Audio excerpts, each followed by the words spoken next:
Welcome to another episode of the Snap Fantasy Football Podcast, your weekly dose of news and advice that comes to your pocket every single Saturday.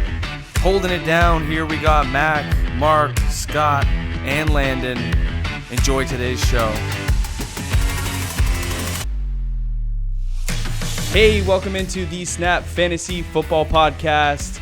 Look, it's running back week, and we're super excited to get in some really interesting running backs with some questionable tags on them heading into 2020. Got the whole crew here, Mark, Landon, Scotty. Now, to introduce our first guy here, it's none other than Scott's favorite, Derrick Henry.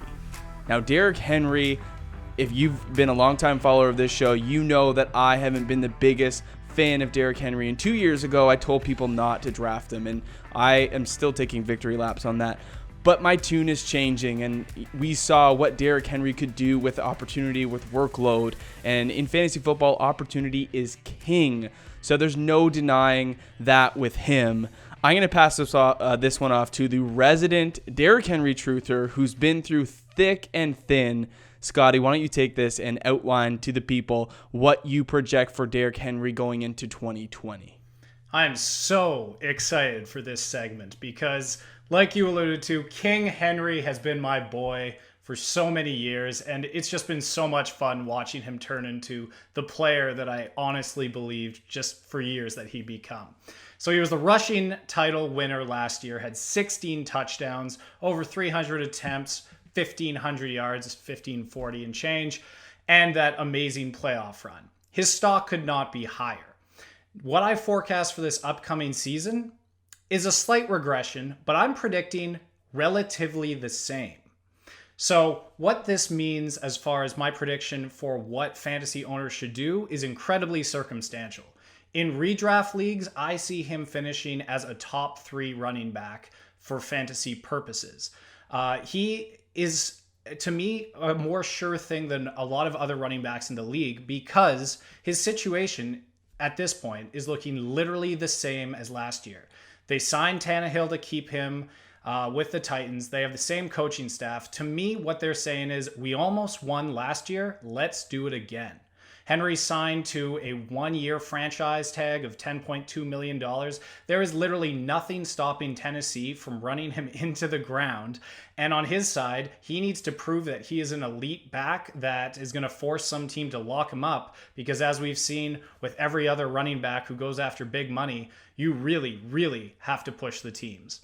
So going into the next season, I don't think there's any running back out there, not one, that has a better narrative built for them to just carry the load and grind out the clock. A lot of issues I have with some of the other top running backs are, if you're on a team that is going to be losing, the narrative always flips to the fact that you're going to have to be throwing the ball down the field. I think Tennessee found something that was working. I think they want to try a version 2.0. And you're talking about a guy that they literally had throwing the ball and running it in on direct snaps in the playoffs. I think this year is going to be huge. I think the next year will be huge. And then I see a steady and quick decline.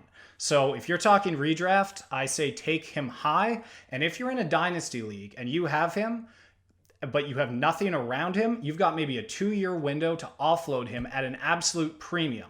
If you're on the flip side and you need an RB1 to win your dynasty league, move mountains and draft picks to get him and go for that title now before the decline. Guys, what do you think?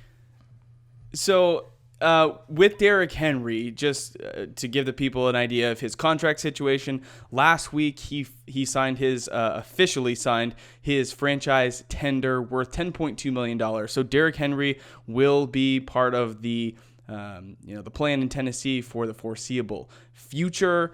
Now, I understand, Scotty, you're saying he's going to finish as a top 3 back. But Landon or Mark, I'll position this to you. Where can you expect to draft Derrick Henry in 2020? Because that is a question that a lot of people are finding themselves potentially answering. Do I take him ahead of guys like Dalvin Cook and Zeke, or even Alvin Kamara? I mean, where do you put Derrick Henry? Because right now he is on Fantasy Football Calculator the 17th overall player off the board, which puts him at about running back 8. So I'll take this one quick, Marky, and then I'll flip it over to you for dynasty purposes. So Okay. I am seeing, you're right, Mac. He's going about the 208, and I cannot foresee him going that late in actual drafts. This is still early. It's still April. I will see him. I'm predicting going at that turn pick, that first round turn pick. I can see Christian McCaffrey, Barkley, Zeke Elliott, and a lot of the big wide receivers like Michael Thomas, Hopkins, and Devontae Adams, Tyreek Hill maybe. It's going to be right around that point where people are going to start thinking and remembering about what happened and the magic that happened with Derrick Henry. He's one of the few running backs that can get over 300 carries consistently. The list is small. I'm not saying touches, carries. That's what concerns me a little bit, is the pass catching. He doesn't catch the ball very much. A couple, 2-3 catches out of the backfield per game maximum, or targets per game. So if you want Derrick Henry in 2020, you are going to have to pay up for him. I don't see him being a value whatsoever. But Marky, he's still going as the running back 9 in Dynasty.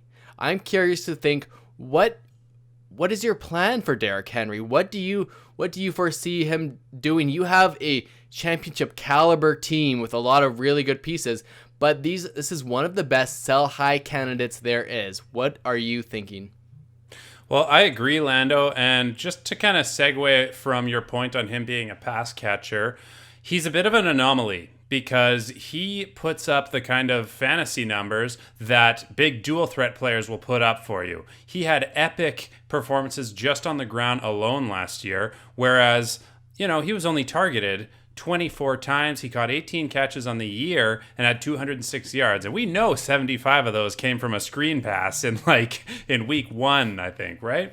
Second longest play of the year, yards after catch, yeah. So if we're looking at Derrick Henry like someone that can put up freakish numbers on the ground alone, it's only a matter of time before Derrick Henry is going to get hurt. And it's, we haven't really seen a crippling injury from him. We haven't seen him miss too much. In fact, it was as the year progressed that we saw him get the ball more and more. And now he is one of those guys that you can look at and almost guarantee, as long as he's healthy, he'll get 300 touches. So myself, I'm an owner of Derrick Henry. I'd love to see him have another season where he gets 1,500 yards. Love to see him get 15 touchdowns. But personally, I have other running backs that I can work with. So yeah, he is a sell high candidate. And, well, let me tell you why. Frankly, it's just because he gets too much volume to not get hurt. There are other serviceable backs that could kind of fill that role and maybe be a little more active as pass catchers. I would be willing to sell Derrick Henry for the right price, and that would almost certainly include a first-round pick, Dynasty, of course. And I was thinking maybe somewhere between like a wide receiver 15 and 20. Some names that come to mind would be like a DJ Moore or maybe a Robert Woods, kind of one of those on-the-brink type receivers. But it would have to be a big deal because he ran the show for my team last year. Yeah, I think your price has to be a little bit higher than that. I think, like Scott said, people are going to want to try to move mountains if Derrick Henry is available. So I would definitely, if I was you, Mark, holding on to Derrick Henry, I would, if I was shopping him, move that price tag up much, much higher and see where you can negotiate down to. I guess for me, closing thoughts on Derrick Henry, again, workload, opportunity is king. He was one of 2 running backs to eclipse the 300 carry mark. Him and Zeke Elliott both got over there. Nick Chubb was too shy at 298.